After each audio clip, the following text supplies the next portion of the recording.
The Blair County District Attorney's Office and Altoona Police Department would like to announce that Ferdy Crutcher pleaded guilty and was sentenced to all charges brought against him, including criminal attempt to homicide, rape of a child with serious bodily injury, and kidnapping. Mr. Crutcher was sentenced to a term of 40 years to life imprisonment. He was previously convicted in Cambria County for almost identical offenses. This investigation stemmed from an assault in August 11th of 2019 in the early morning hours, where the Altoona Police Department, including Sergeant Terry Merritts and Sergeant Derek Swope, responded to what turned out to be 3 different crime scenes in the Altoona Hospital, as well as conducting numerous interviews. We were able to identify Mr. Crutcher as the perpetrator through efforts between the Altoona Police Department, the District Attorney's Office, and the Pennsylvania State Police Crime Lab, who identified Mr. Crutcher's DNA left on the baby's diaper. In addition to the Altoona Police Department and Pennsylvania State Police Crime Lab, which rushed their testing, which normally takes anywhere from 9 months to a year, they did it in about 45 days in this case for us. The Blair County Children and Youth Department was instrumental in assisting with this investigation. We'll take any questions you guys might have. So the guilty plea, entering of the guilty plea, that was this morning, correct? That occurred this morning in front of Judge Kagerice. It was scheduled at 9 o'clock, but I don't think it really started until about 9:30 or 9:45. Because of the paperwork that had to be completed as far as Mr. Crutcher's, what's commonly referred to as his Megan's Law registry. Ironically, Mr. Crutcher was convicted back in the late 90s of identical offenses. Because of the posture taken by the Pennsylvania appellate courts and the legislature, it essentially made Mr. Crutcher, although he raped a child, an infant, and caused serious bodily injury in the past, he was not really on Megan's Law because of the changes and judicial interpretations of those changes in Megan's Law reporting.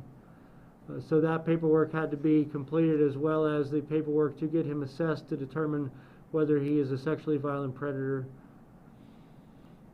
Do you have any idea how the baby's doing today, with how his recovery is coming along?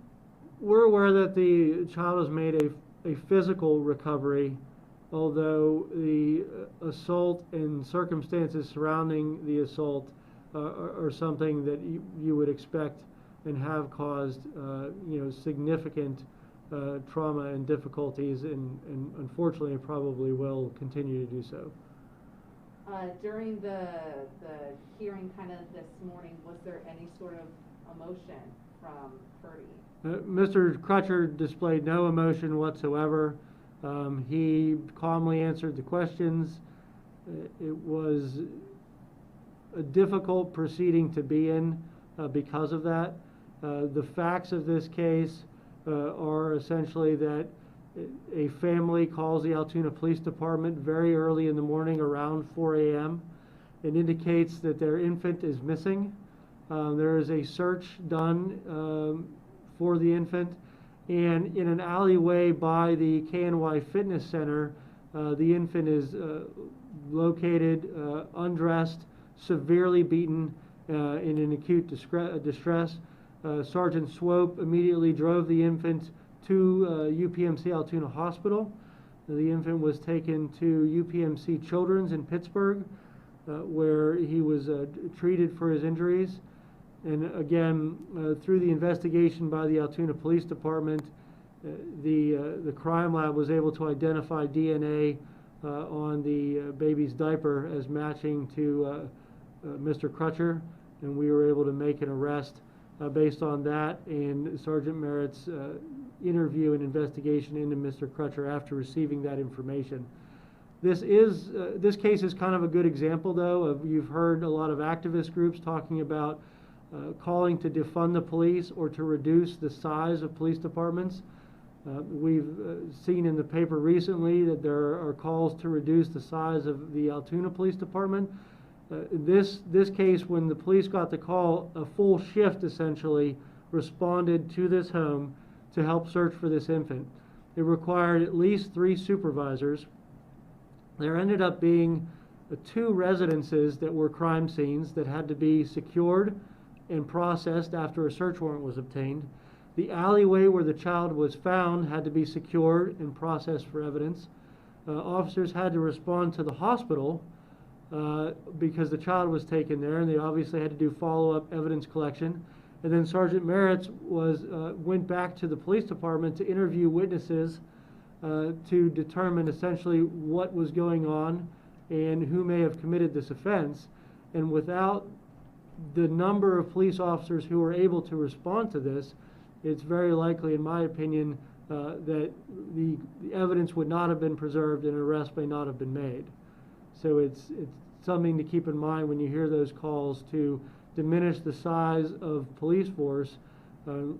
We have police forces right now that are working with bare-bone shifts, and an incident like this literally commanded the entire presence of that shift of the Altoona Police Department plus additional officers to cover all the responsibilities that needed to be fulfilled in order to correctly investigate and make an arrest in this case.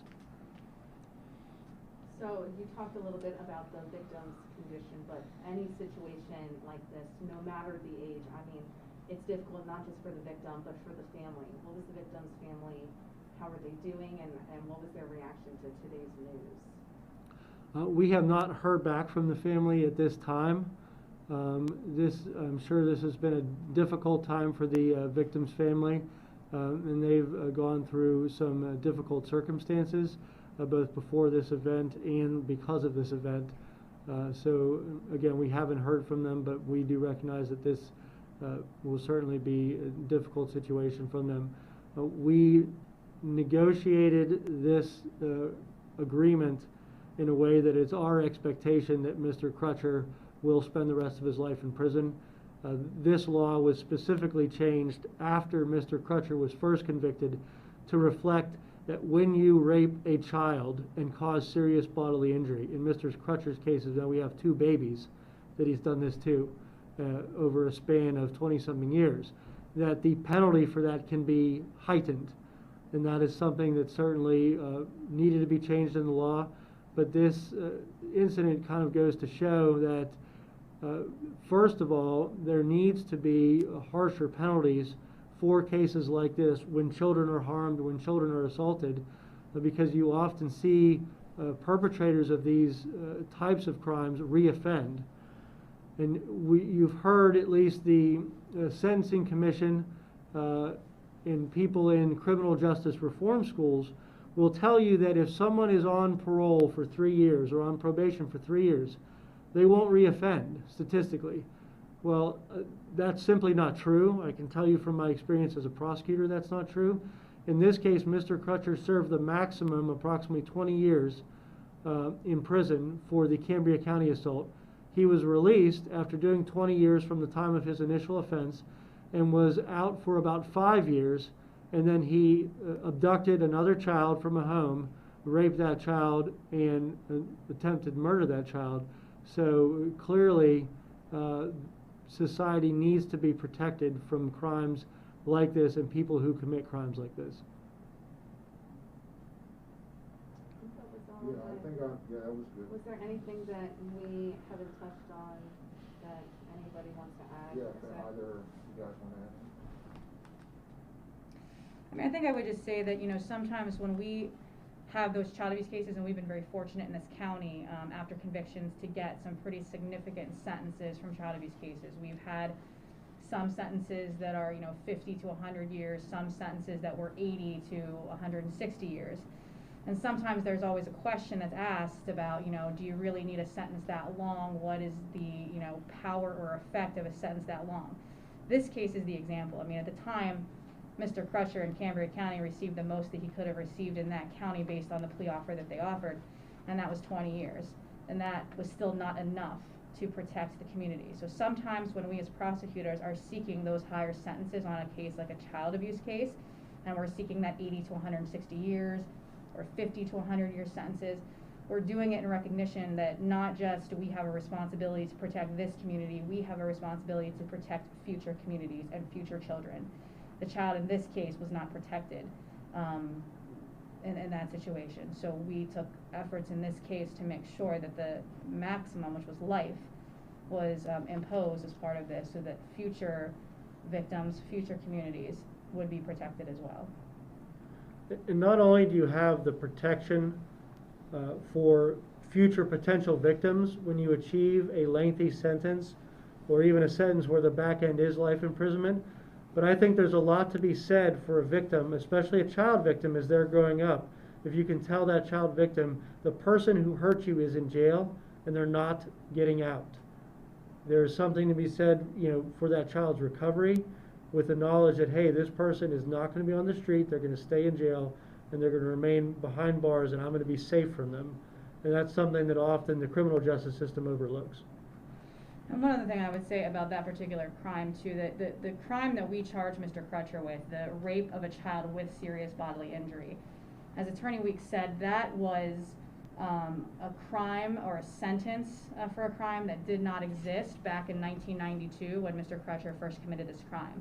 The reason why that change in the legislature happened was because there were other prosecutors in this Commonwealth that had similar cases that said, this is not enough, this is not sufficient. Having 20 years for when you rape a child and cause them such injury that they need reconstructive surgery, it's not enough to just have 20 years. So it was the lobbying of prosecutors in this Commonwealth who really understood the importance of that, who went to the legislature, the District Attorneys Association, who went to the legislature and said, we have to make a change in this law.